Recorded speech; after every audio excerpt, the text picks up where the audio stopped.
"O king, do you know what is happening? A large enemy army is marching towards our country." Such a message is very scary. King Jehoshaphat decides to ask God what to do. He proclaims a fast for all the people of Judah. People from every town in the country come together to pray to God for help. Would you do the same when you are in trouble or in need? King Jehoshaphat goes to the temple. That is the house of the Lord. There he is among his people and prays, "Lord, you are so powerful, so mighty. Who can stand against you? We believe that in a time of calamity such as war, disease or famine, we can cry out to you to save us. We believe you will hear us and rescue us. We can't do anything against this huge army. We don't know what to do, but we trust in you."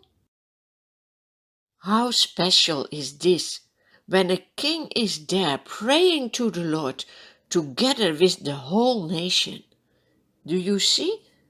It are not only men, there are also their wives and children. You are never too young to pray.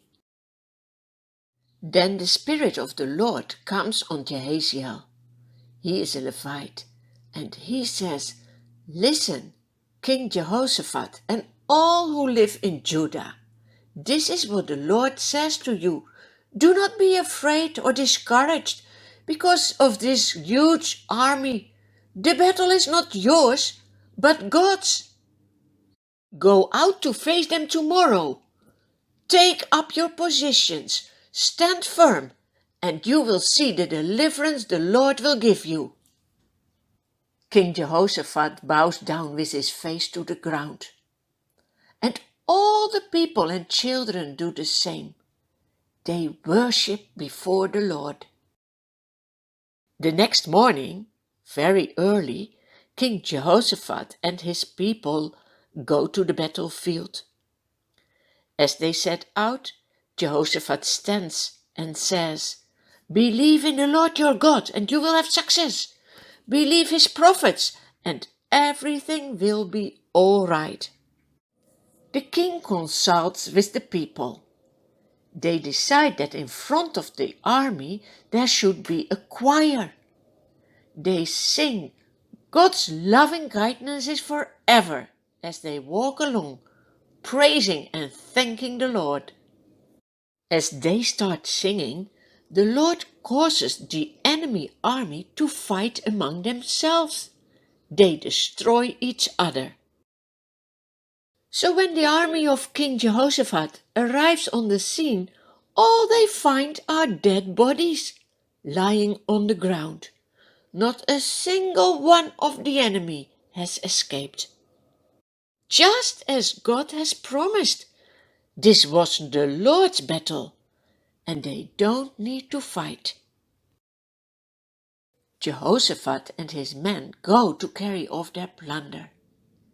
They find a lot of animals and equipment, clothes and also articles of value, more than they can take away. There is so much plunder that it takes them 3 days to collect it. On the 4th day they gather in a valley to give thanks and praise to God. This is so important when the Lord has answered your prayer that you thank him as well. Then they return to Jerusalem, full of joy. King Jehoshaphat is leading them. They march into Jerusalem, accompanied by a band of harps and trumpets and other instruments. They proceed to the temple to give thanks to God again. King Jehoshaphat has trusted God for victory, and this has brought peace to his country.